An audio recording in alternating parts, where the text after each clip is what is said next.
था तो मेरी माँ मुझे छोड़कर उस जहान में चली गई जहां से लौट के कोई नहीं आ। बाप ने आजादी महसूस की तो वक्फे वक्फे से 3 सेरे सजाकर 3 निकाह कर दी।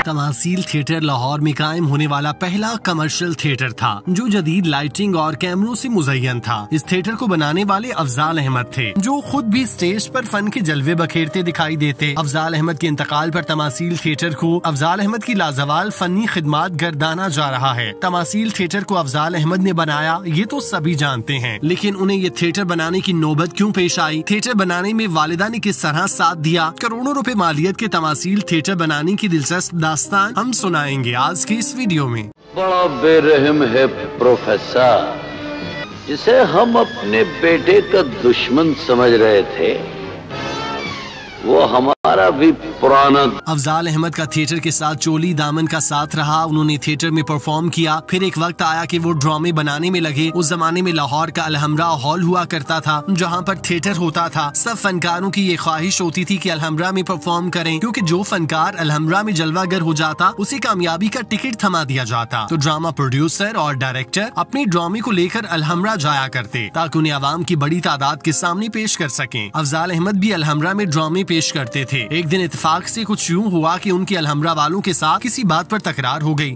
जिसके नतीजे में इंतजामिया ने उनका ड्रामा लगाने से इनकार कर दिया। ये सूरत-ए-हाल अफजाल अहमद के लिए नाकाबिले बर्दाश्त थी, तो उन्होंने अलहमरा के सामने एहतजाज शुरू कर दिया कि शायद इंतजामिया होश के नाखुन ले। लेकिन उन्होंने अफजाल अहमद का ड्रामा लगाने की बजाय उन पर भी मुस्तकिल पाबंदी लगा दी और यूं अलहमरा के दरवाजे उन पर बंद हो गए। इस दौरान अलहमरा के अलावा कोई बड़ा थिएटर नहीं था जहाँ ड्रामे हो पाते, तो अफजाल अहमद ने उस वक्त नया थिएटर बनाने का फैसला किया जिसका नाम तमासील रखा। फिल्म इंडस्ट्री पर कई अशरों तक राज करने वाले अफजाल अहमद ने जहां फिल्मों में अदाकारी के अनमिट नकूश छोड़े, वहीं उनकी थिएटर के लिए खिदमात को भी नजरअंदाज नहीं किया जा सकता। उन्होंने पाकिस्तान में थिएटर को नई जहत दी और जदीद थिएटर रोशनास कराया। वो पाकिस्तानी स्टेज ड्रामों को आलमी मयार तक ले जाने के ख्वाहिशमंद थे, मगर 22 नवंबर 2001 को फालिज के हमले ने उनकी आवाज को मुतासिर कर दिया। तहम वो कुव्वत गोयाई से महरूम हो जाने के बावजूद थिएटर की तरक्की और तरवीज के लिए पुरअज़्म रहे। मरहूम ने एचिसन कॉलेज और NCA में तालीम हासिल की। उनका ताल्लुक जंग की सैयद फैमिली से था। तमासील के रेस्टोरेंट का शीश महल अफजाल अहमद ने बहुत शौक से बनवाया था। तमासील थिएटर उनकी वालिदा और अफजाल अहमद और उनकी बरसों की मेहनत और कोशिशों की बदौलत वजूद में आया। अफजाल अहमद ने पाकिस्तान में जदीद थिएटर के क़याम के लिए शब रोज मेहनत की। थिएटर की तामीर के दौरान वो अक्सर शूटिंग में मसरूफ होते तो वालिदा तमाम कामों की निगरानी करती। उनका थिएटर में पहला ड्रामा मोहब्बतों का मुसाफिर पेश किया गया, जिसके डायरेक्टर तजम्मुल ज़हूर बालम थे। उस ड्रामे को शायकीन की जानिब से बहुत पजीराई मिली। ताहम कुछ अरसे बाद अदाकार अमानुल्लाह और दीगर फनकारों की एक अलग टीम बन गई, जो आर्टिस्ट की अदम दस्तयाबी के बायस 3 बरस तक थिएटर को नुकसान बर्दाश्त करना पड़ा। फिर अफजाल अहमद ने आगा हसन, नासिर अदीब और मोहम्मद परवेज कलीम ने जन्म जन्म की मैली चादर का स्क्रिप्ट तैयार कराया। वो स्क्रिप्ट लिखवाने के लिए तीनों मुसन्निफीन को अलग अलग बिठाने का एहतमाम करते। उन्होंने ड्रामे के लिए नए फनकारों पर मेहनत शुरू की। ड्रामे की 6 माह तक रिहर्सल होती रही। इस दौरान तमाम फनकारों को मुआवजा बाकायदगी के साथ अदा किया जाता रहा। जब ड्रामे को पेश किया गया तो कामयाबी का रिकॉर्ड कायम हो गया, जिसे आज तक कोई न तोड़ सका। उन्होंने इसके अलावा भी बहुत से नाकाबिले फरामोश ड्रामे प्रोड्यूस किए। अफजाल अहमद ने थिएटर के फरोग के लिए बहुत कुछ किया और अभी करना चाहते थे। उन्होंने लाइट इफेक्ट्स और थिएटर की डिजाइनिंग के लिए ऑस्ट्रेलिया और बरतानिया के माहिरीन की खिदमात हासिल की। सरदार कमाल, अजब गुल, मदिया शाह, मेघा, चांदनी, सखावत नाज और बहुत से फनकारों को एक बड़ा प्लेटफॉर्म मुहैया किया। ताहम फालिज के अटैक ने उनके ख्वाबों को चकनाचूर कर दिया और उनकी कई मंसूबे पाया तकमील तक न पहुंच पाए। बड़े अदाकार की ये पहचान होती है कि मरने के बाद भी लोगों की नजरों के सामने रहता है, जिससे ये महसूस नहीं होता कि वो अब हम में नहीं। इसकी बड़ी मिसाल अफजाल अहमद हैं। उन्होंने फिल्मों, ड्रामों और थिएटर किया। जब जब उनकी फिल्में देखी जाएंगी ये महसूस होगा जैसे वो अभी हयात हैं। उनका काम उनके नाम को तरोताजा रखेगा और जब कोई तमासील थिएटर के सामने गुजरेगा तो उस पर नजर पड़ते ही दिमाग में अफजाल अहमद की व्हील चेयर पर बैठे तस्वीर चलना शुरू होगी। साथ ही उनकी थिएटर के लिए कोशिशों का अहवाल भी फिल्म की तरह पेश हो जाएगा। इस तरह किसी अदाकार को याद किया जाना ये कोई आम बात नहीं। आम तौर पर देखा जाए तो फन से फनकार बनता है, लेकिन अफजाल अहमद जैसे लोग बहुत कम होते हैं जो फन और फनकार दोनों बनाने में महारत रखते हैं। अफजाल अहमद जंग के सैयद घराने में पैदा हुए। उन्होंने एचिसन में तालीम हासिल की। उन्होंने अशफाक अहमद के ड्रामे में 18 बरस की उम्र में 50 साल बूढ़े का किरदार करके सबको हैरान किया। अदाकारी के शौकीन अफजाल अहमद ने अपने 35 साल करियर करियर के दौरान उर्दू, पंजाबी, पश्तो फिल्मों में काम किया। उन्होंने बेहतरीन अदाकारी के जौहर के बायस 90 की दिहाई में खूब शोहरत कमाई। उन्होंने यूं तो मुख्तलिफ नौइयत के किरदार किए, लेकिन मनफी किरदारों से उनको शोहरत मिली। अदाकार को उनकी फनी खिदमात पर कई अवार्ड से नवाजा गया। लेजेंडरी अदाकार की मशहूर फिल्मों में दहलीज, बुलंदी समेत दर्जनों शामिल हैं, जबकि मुतादिद टीवी ड्रामों में लाजवाल किरदार किए। स्टेज की दुनिया में उनका ड्रामा मैली चादर को इतनी पजीराई मिली कि मुसलसल कई साल तक स्टेज पर चला। उनकी मशहूर फिल्मों में इंटरनेशनल गोरीले, दहलीज और दीगर शामिल हैं। आज अफजाल अहमद इस दुनिया में नहीं, लेकिन तमासील थिएटर हर पल उनकी याद को ताज़ा करता रहेगा और उनकी फनी खिदमात पूरे जोर शोर से गवाही देगा। अल्लाह पाक अफजाल अहमद के दर्जात बुलंद फरमाए, आमीन।